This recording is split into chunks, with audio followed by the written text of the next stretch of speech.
அண்ணா திராவிட முன்னேற்ற கழகத்திலிருந்து 2 பிளவாக, ஒன்று சி.வி. சண்முகம், வேலுமணி என்ற ஒரு பிரிவும், எடப்பாடியார் ஒரு பிரிவும் இருந்து போய்கிட்டு இருந்தது. அதாவது சி.வி. சண்முகத்தின் அணியிலிருந்து ஒரு 4 சட்டமன்ற உறுப்பினர்கள் பதவியை ராஜினாமா செய்கிறார்கள். அந்த ராஜினாமா செய்த உடனே போய் தமிழக வெற்றி கழகத்தில் போய் இணைஞ்சிடுறாங்க.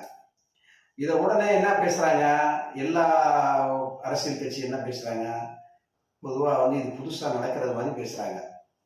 எப்படின்னா, அவசர அவசரமா என்ன அவசரம், இவ்வளவு அவசரம், அவசர அவசரமா வந்து ராஜினாமா பண்றாங்க, உடனே போய் தமிழக வெற்றி கழகத்துல உறுப்பினர் கார்டு வாங்குறாங்க, உடனே போய் சால்வ் வாங்குறாங்க. அவர் வந்து ஒரு பொம்மை முதல்வர், இவர் பொதுச் செயலாளர் பார்க்கறது போல அவரை போய் பார்க்கறாங்க, இவரை பார்க்கறாங்கன்னு பயங்கர மாதிரியா பேசுறாங்க. ஆனா இது அரசியல், இது வந்து புதுசா இவங்களுக்கு என்ன தெரியுதா, இல்ல புதுசா உருவாயிருக்கமா பேசுறாங்கன்னு தெரியல.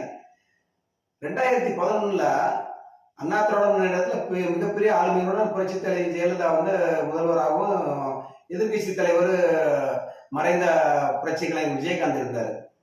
அப்போ அவர் நல்ல ஆட்சி செய்து வந்துருக்கிற நேரத்துல ஒரு நல்ல உடன்பாடோட போயிட்டு இருந்தாங்க. அது இடையில ஏதோ ஒரு பிரச்சனையாகி அப்போ வந்து கட்சியில அதிமுகவும் தேமுதிகவும் ஒரு பிரச்சனை ஓடுது.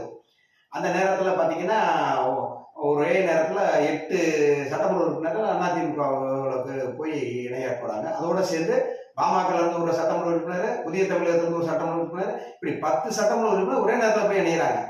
அப்போ இணைகிறப்ப எதிர்கட்சி அந்தஸ்து கூட இழக்க வேண்டிய சூழ்நிலை உருவாகுது. புரட்சி கலைஞர் விஜயகாந்த் அவர் மனநிலை எப்படி இருந்திருக்கும் அந்த நேரத்துல, அதை பாருங்க. அப்ப அந்த நேரத்துல அது வந்து புதுசா இல்ல இது பழசா, இது உங்களுக்கு புதுசா தெரியுதா? அதெல்லாம் ஒண்ணும் கிடையாது. இதெல்லாம் வந்து அந்த தேர்தல்ல யாரெல்லாம் வந்து ஒரு ஆளுமையில இருக்காங்களோ அவங்க எதிர்பார்த்து போறதுதான் எல்லாரும். அந்த அடிப்படையில தான் போயிருக்காங்க அவங்க. இதை யார் வந்து வேதனைப்படணும்னா, இவங்க ராஜினாமா பண்றாங்கல்ல, அந்த தொகுதி மக்கள் தான் வேதனைப்படணும். என்னடா நம்மகிட்ட இப்படி சொல்லி வாக்க வாங்கிட்டு போயிட்டு இப்படி போய் அவங்க போய் நம்மளை எதையும் கேட்காம அவங்களே போய் ராஜினாமா பண்றாங்க, அவங்களே இவங்க கட்சியில சேர்றாங்க. இப்போ அடுத்து வந்து தேர்தலை சந்திக்கும் போது நம்ம அவங்களுக்கு எப்படி எந்த முறையில் நம்ம வாக்களிப்போம்ட்டு அவங்க தான் முடிவு பண்ணணும். மக்கள் முடிவு பண்ண வேண்டியதை போய் நீங்க சுற்றி இருக்கோம் முடிவு பண்ணி தப்பா பேசுறது எந்த விதத்தில் நியாயமாகும்? ஆகையால இது வந்து புதுசு கிடையாது. இது வந்து ஒரு பழைய தேர்தல்கள்லாம் இதெல்லாம் வந்து பழைய அறிவாளையா வந்துகிட்டே இருக்கு. ஏன்னா இது ஒரு பழமொழி இருக்கு, ஓடம் ஒரு நாள் வண்டியில் ஏறும், வண்டியும் ஒரு நாள் ஓடத்தில் ஏறும்னு ஒரு கதை இருக்கு. அதனால வந்து அந்த தொகுதி மக்கள் வந்து அடுத்த இடைத்தேர்தல் வரும்போது சந்திப்பாங்க. அதனால அந்த